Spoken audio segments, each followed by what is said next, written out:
여러분 안녕하세요. 지난주 전주 옛길교회 설교 말씀 기억하시나요? 마태복음 17장을 통해서 권리를 내려놓는 하늘 시민이라는 정말 중요한 주제를 함께 나눴는데요. 오늘 그 이야기 속으로 한번 푹 빠져 들어가 보시죠. 설교의 핵심 기억나시죠? 믿음은 그 크기가 아니라 방향이 중요하다는 거였습니다. 내 뜻, 내 욕심이 아니라 하나님의 뜻을 향해 나아가는 믿음. 네, 바로 이 관점이 오늘 전체 이야기를 푸는 열쇠가 됩니다. 자, 그럼 이야기의 첫 장면으로 한번 들어가 볼까요? 예수님께서 제자들에게 정말 중요한 예언을 하시는데요. 여기서부터 제자들의 안타까운 오해가 시작됩니다.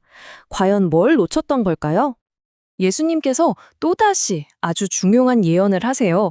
바로 자신의 죽음과 부활에 대해서요. 근데 여기서 우리가 주목해야 할 표현이 있습니다. 이게 그냥 일어날 일이 아니라 하나님의 계획 안에서 반드시 꼭 이루어져야만 하는 일이라고 강조하신다는 거죠. 바로 이 지점에서 정말 안타까운 단절이 보입니다. 예수님의 메시지는 분명 죽음 그리고 부활까지 이어지는 하나의 완전한 그림이었는데 제자들의 귀에는 죽음이라는 충격적인 단어만 쾅 하고 박힌 거예요. 영광의 약속은 보지도 못한 채 그저 깊은 근심에 빠져버리고 맙니다. 자, 이렇게 제자들이 근심에 빠져 있는 동안 장면은 가버나움으로 바뀝니다. 여기서 아주 일상적인 바로 세금 문제가 툭 튀어나오는데요.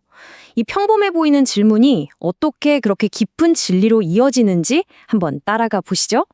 세금 걷는 사람들이 베드로에게 다가와서 묻습니다. 당신의 선생님은 성전세 안 내시오? 이게 그냥 궁금해서 묻는 걸까요? 천만에요. 그 당시 랍비들은 성전세를 면제받는 경우가 종종 있었거든요. 그러니까 이건 사실 예수님을 시험하고 곤란하게 만들려는 아주 교묘한 함정이었던 거죠. 이때 베드로의 반응 정말 베드로답죠. 예수님께 물어볼 생각은 전혀 하지도 않고 자존심이 딱 발동한 거예요. 당연히 내시지? 하고 툭 뱉어버립니다. 아, 정말 먼저 행동하고 나중에 생각하는 그의 성격이 여기서도 그대로 드러나네요. 자, 보통 사람 같았으면 아니 왜 나한테 물어보지도 않고 대답해? 하고 꾸짖었을지도 몰라요. 그쵸? 하지만 예수님은 이 순간을 정말 놀라운 가르침의 기회로 바꾸십니다. 베드로의 이 작은 실수를 통해서 우리가 도대체 누구냐 하는 이 근본적인 정체성에 대해 알려주시는 거죠. 예수님의 설명 방식은 정말 기가 막힙니다. 아주 간단한 비유를 드시죠. 자, 베드로야, 생각해봐. 세상 왕들이 자기 아들한테 세금을 걷니? 아니면 다른 백성들한테 걷니? 답은 너무 뻔하잖아요. 당연히 다른 사람에게 받죠. 그렇다면 아들들은 세금 낼 필요가 없는 거네. 자유로운 거네. 이렇게 자연스럽게 결론으로 이끌어 가십니다. 바로 이 비유가 가리키는 핵심. 바로 이겁니다. 완왕의 왕이신 하나님의 아들. 그러니까 우리 하늘 시민들은 원칙적으로 세상의 의무에서 자유롭다는 선언이에요.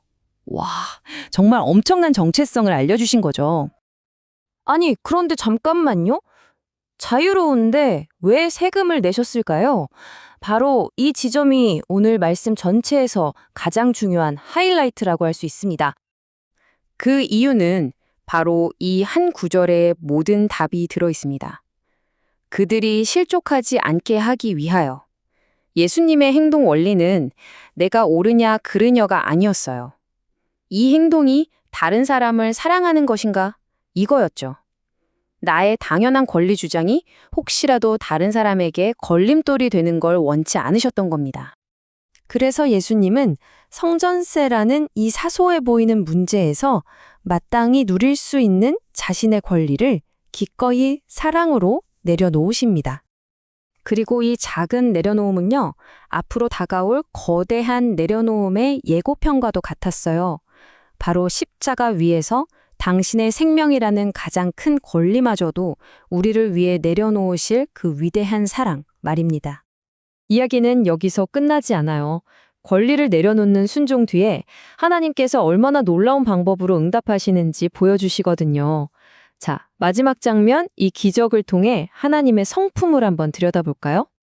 이 기적의 디테일 정말 놀랍지 않나요? 그냥 하늘에서 돈이 뚝 떨어진 게 아니에요. 베드로가 순종해서 바다에 가서 낚시를 해야 했고요. 또 하필이면 처음 잡은 물고기 입에서 동전이 나왔어요.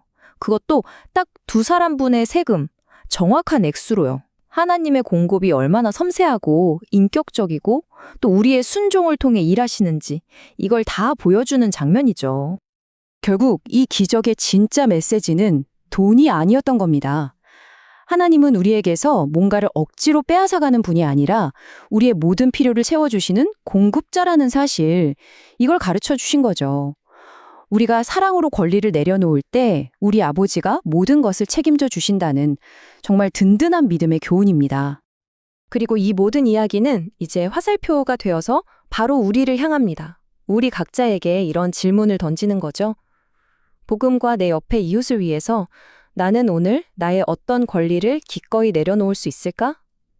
이 질문에 매일 답을 찾아가는 것, 어쩌면 그게 바로 하늘 시민으로 살아가는 삶이 아닐까요?